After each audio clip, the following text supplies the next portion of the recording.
Good evening friends, to the point with Abhishek Mishra YouTube channel में मैं आप सभी का हार्दिक अभिनंदन करता हूं। दोस्तों, जैसा कि एक मच अवेटेड एग्जामिनेशन चल रहा था बिहार में 2446 पोस्ट का सब इंस्पेक्टर्स का, उसका फाइनल रिजल्ट भी आ चुका है आप लोगों के समक्ष।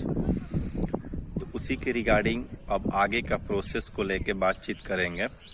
बहुत लोगों का था कि सर इसके अब आगे का जो भी प्रोसेस होने वाला है उसके रिगार्डिंग एक वीडियो बनाइए, तो मैं आप लोग के समक्ष उपस्थित हूं। लेकिन उसके पहले कुछ एक बात कर लेते हैं ये रिजल्ट के बारे में। हम लोग भी भाई तैयारी कर रहे हैं बीपीएससी का, मेंस का। हम लोग ऑनलाइन क्लास कर रहे हैं। ऑप्शनल मेरा हिस्ट्री है। थोड़ा सा टाइमिंग को लेकर दिक्कत होता है। ट्रेनिंग के साथ साथ पढ़ाई थोड़ा सा टफेस्ट चीज़ है, फिर भी लोग करने वाला तो इसी में कर भी रहा है। और टफेस्ट टाइम में ही पढ़ाई अच्छा होता है, जान लीजिए। मस्ती में पढ़ाई कभी अच्छा नहीं हुआ ना होगा। तो अभी जो आपका रिजल्ट्स आया है, तो पेपर में जो कट ऑफ दिया है इसका रिगार्डिंग अभी तक कुछ पता ही नहीं चल पा रहा है। चाहे आप कहीं से कुछ पता करने की कोशिश कीजिए, कुछ नहीं पता चल पा रहा है जो ये कट ऑफ किस चीज़ का नहीं है। अब ये क्या है कि जब तक वो मार्कशीट नहीं आएगा सबका, हम लोग इस समय थोड़ा सा मार्कशीट डिले हुआ था, लेकिन आप लोगों में हो सकता है कि मार्कशीट बहुत जल्द अगले वीक में अपलोड कर दिया जाए। मार्कशीट आएगा तो उसमें क्लियर रहता है। क्योंकि हम लोग का जब रिजल्ट आया था तो उस समय पेपर में एक कट ऑफ दिया हुआ था, वो फीमेल्स का कट ऑफ था, लेकिन वही एक कट ऑफ था। हम लोग का जब मार्क्स आया तो उस मार्क्स में लिखा हुआ था कट ऑफ क्या था और क्या नंबर था, कितना पे सिलेक्शन हुआ था और मेरा क्या नंबर था, ये उसमें लिखा हुआ था। वैसा ही इसमें भी जब मार्क्स आएगा तब आपको डिस्क्लोज आराम से उसमें हो जाएगा। अभी कुछ पता नहीं चल पा रहा, लेकिन मेरे जानने में बहुत लोग थे जो आपका फिजिकल देने के बाद हमसे जुड़े हुए थे यूट्यूब के माध्यम से। तो जो भी हमको बताएं, जिनका 82-83 प्लस जो बताए थे हमको, जनरल की मैं बात कर रहा हूँ, बचा 83-84 प्लस या इतना उनको लगता था। एक बीएसएफ में इंस्पेक्टर साहब थे, वो भी बातचीत होता था, उनका भी 83-84 था, उनका भी हो गया। तो जो भी 83 प्लस हमको बताए थे, उनका रिजल्ट फाइनल 82-83 बताए थे या एबव, उनका रिजल्ट मेरे जानने में फाइनल हो चुका है। लेकिन जो 80-81-82 के अप्रोक्स में थे, उनमें किसी का रिजल्ट नहीं सुनाई दे रहा है कि हाँ मेरा हुआ है। मुझे अब इतना जो नंबर का अवलोकन करने के बाद मुझे ऐसा लग रहा है, ये मेरा अनुमान है कि जो जनरल का कट ऑफ है सब इंस्पेक्टर के लिए, वो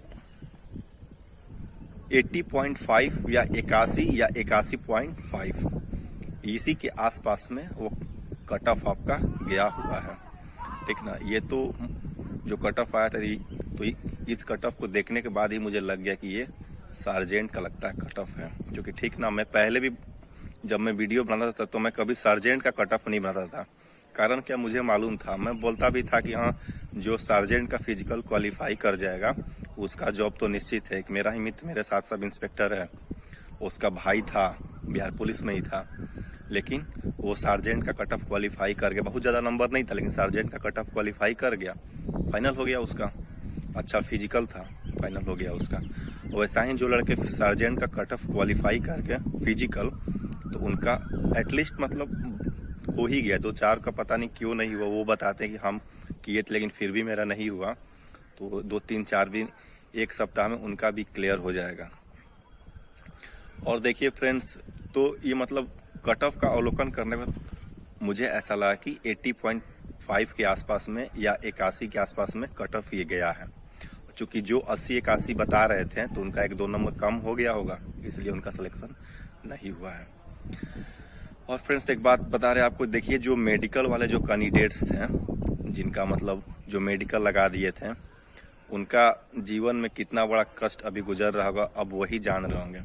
जब फिजिकल हो रहा था तो मैं 1-2 दिन पहले भी बोला था, मेरे भी कांटेक्ट में मेरे ही मित्र जो कभी साथ में हमारे पटना रहे थे, वो भी बोलते थे यार अभिषेक भी हम मेडिकल लगा देंगे, बाद में दौड़ लेंगे। देखिए पैर में थोड़ा सा दर्द यदि होता है, किसी का बहुत ज़्यादा होता है तो चलिए वो दिखता है कि पहले पैर हाथ सुरक्षित रहेगा तभी तो जॉब भी है। लेकिन अब किसी को नॉर्मली पैर में हल्का सा दर्द हो रहा है, कौन आदमी है जो बताइए जो दौड़ता हो जिसको दर्द नहीं होता है? कोई एक आदमी दुनिया में आज तक मुझे नहीं मिला जो दौड़ा हो और उसको दर्द नहीं हुआ।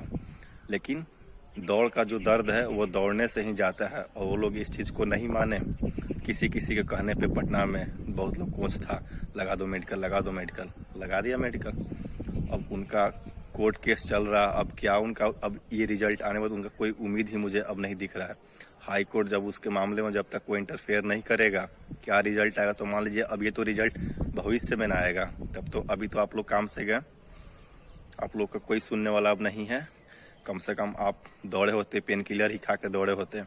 इसमें बहुत लोग था वैसा जो पास कर लेता, जिसका नंबर भी अच्छा था, 85 के आसपास में बहुत लोगों का नंबर था, लेकिन वो लोग नहीं दौड़ पाया, थोड़ा सा कॉन्फिडेंस के कमी के कारण। ऐसा आपको भविष्य में कभी नहीं सोचना है। अब बहुत लोगों का ये कहना है सर कि अब तो इतना मेहनत किए नहीं हुआ, 2213 के लिए तैयारी करे कि नहीं करे। देखिए, आप तैयारी नहीं कीजिएगा तो ये तो कन्फर्म है कि नहीं होगा। तैयारी कीजिए, प्रोसेस में लगे रहिए, बिल्कुल रिजल्ट होगा। इसमें जो आपका हार हुआ इससे सीखिए और आगे का कंपटीशन में तो देखिए, मैं कभी कभी सही बात बोल देता हूँ तो लोग कोई कमेंट करता है कि सर आप डिमोटिवेट कर देते हैं। भाई, मेरा ये कभी नहीं रहता लक्ष्य कि मैं आपको डिमोटिवेट करूं। मैंने जो अपने जीवन में एक्सपीरियंस, दुख का, उस कठिन परिस्थितियों का जो मैंने किया है, मैं उससे आपको रूबरू मैं कराता हूं। और देखिए, जो 2213 का जो अब जो एग्जामिनेशन होगा, उसमें तो लड़कियों के लिए कंपटीशन बहुत ही ज़्यादा है। कारण क्या है कि अब उसमें हाइट भी कम कर दिया है उन लोगों का। खैर, ये सब नहीं सोचना है, आप लोग अपना तैयारी, जैसे मेरा जो सजेशन रहता है, सेट प्रैक्टिस ज़्यादा से ज़्यादा कीजिए। इसमें भी बहुत लड़के वैसे थे जिनका सिलेक्शन हमेशा 2-4 नंबर से रुकता था, लेकिन मैंने उनको बोला था कि भाई आप सेट प्रैक्टिस मैक्सिमम कीजिए। सेट प्रैक्टिस आपका जीवन का एकदम समझिए, जनरल कंपटीशन का, वनडे एग्जामिनेशन का रीढ़ का हड्डी, आपको कॉन्फिडेंस देता है। वो किया वो लोग, इस बार 2-4 नंबर से नहीं रुका, उन लोग का फाइनल सिलेक्शन हो गया। खैर, अब बात करते हैं इन लोगों का जिसका सिलेक्शन हो गया। इन लोगों के लिए मेरे तरफ से many congratulation. Bihar police sub inspector अब आप लोग थोड़े ही दिन में आप लोग बन जाइएगा, आप लोग का फाइनली सिलेक्शन हो गया है। देखिए, अभी जो आपका हम लोग के समय में पीपीएसएससी के ऑफिस में बुला के हम लोगों को दिया गया था सिलेक्शन लेटर, जो कि आप लोगों को कोरोना के कारण हो सकता है कि आप लोगों को बोल दिया गया है कि आप लोग अब ऑनलाइन डाउनलोड कर लीजिए। तो डाउनलोड ऑनलाइन आप लोग इसको कर लेंगे, जब भी आता है 1 सप्ताह के अंदर में तो आ ही जाता है ये। इसके बाद से क्या होता है कि अब आपका बीपीएसएससी कार्यालय से आपका सारा काम खत्म, वहां से कागज टोटल बन के आपका बिहार पुलिस मुख्यालय चला जाता है। और बिहार में जितने डिवीजन हैं, तो आप जिस डिवीजन में होंगे, जैसे सिवान, छपरा, गोपालगंज, मेरा भी घर सिवान ही है, तो सिवान, छपरा और गोपालगंज, इन तीनों को मिला के एक डिवीजन है। तो इसका जो आपका डीआईजी रेंज है वो छपरा में है। ऐसा ही 2-3 जिलों को मिला के, किसी में 4 भी हैं, एक डीआईजी रेंज बनाया गया है। तो अब आपका टोटल जो कागज है वहां से बिहार पुलिस मुख्यालय से वो डीआईजी रेंज भेज देते हैं। हम लोगों के समय में ऐसा ही हुआ था, लेकिन अब इसमें कहीं चेंज भी कर दे, मैं उसी के आधार पर मैं आपको बता रहा हूँ। तो डीआईजी रेंज आपका कागज चला जाएगा।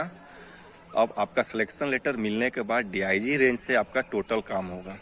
डीआईजी रेंज से सबसे पहले आपको डॉक्यूमेंट वेरिफिकेशन के लिए, हम लोगों के समय में क्या हुआ कि डीआईजी रेंज से आपका आप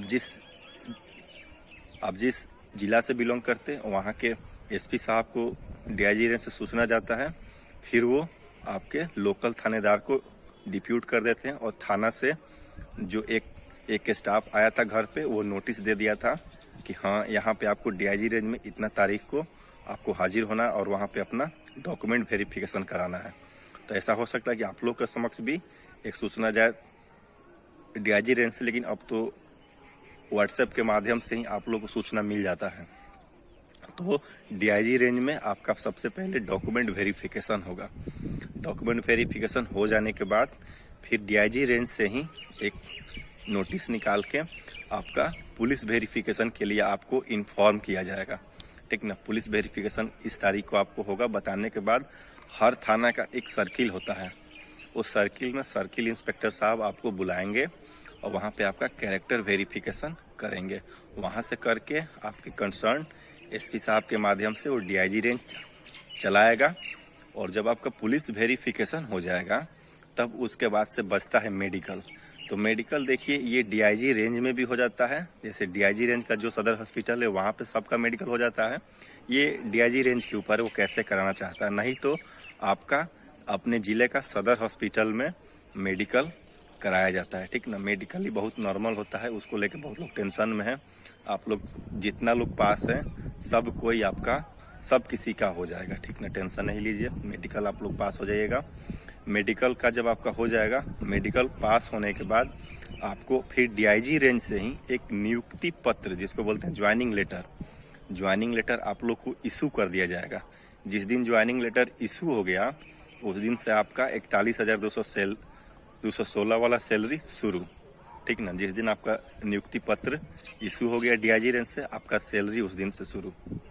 अब डीआईजी रेंज से आपका वो ज्वाइनिंग लेटर इशू होने के बाद हो सकता है कि आपको जिला में ज्वाइन करा लिया जाए, या बिहार पुलिस एकेडमी राजगीर खाली रहता है तो डायरेक्ट वहाँ से, अब जैसा बिहार से ये पुलिस मुख्यालय का जैसा आदेश होगा उसी के हिसाब से डीआईजी रेंज से आपको नोटिस निकाल के आपको या तो जिला में ज्वाइन करा लिया जाएगा, और नहीं तो फिर आपको वहाँ से डायरेक्ट बिहार पुलिस एकेडमी भेज दिया जाएगा। तो देखिए ये अब आगे क्या होता है। तो आपका जिस दिन डीआईजी रेंज में ज्वाइनिंग हो गया आपका सैलरी उस दिन से शुरू। तो दोस्तों ये रहा एक वहाँ से लेके आपका अभी के बाद से ज्वाइनिंग तक का प्रोसेस। और जो दोस्तों जो 2213 वाले हैं वो बिल्कुल अभी से लग जाइए, क्योंकि जैसा अब लग रहा है कि स्कूल कॉलेज धीरे धीरे खुल जाएगा। सितंबर लास्ट तक या अक्टूबर फर्स्ट तक आपका एग्जामिनेशन हो जाएगा बिल्कुल। और फ्रेंड्स आप लोग इसको शेयर कीजिए, सब्सक्राइब कीजिए, और लाइक तो आप लोग वीडियो को नहीं करते हैं भाई, लाइक भी किया कीजिए आप लोग। Thank you friends, bye.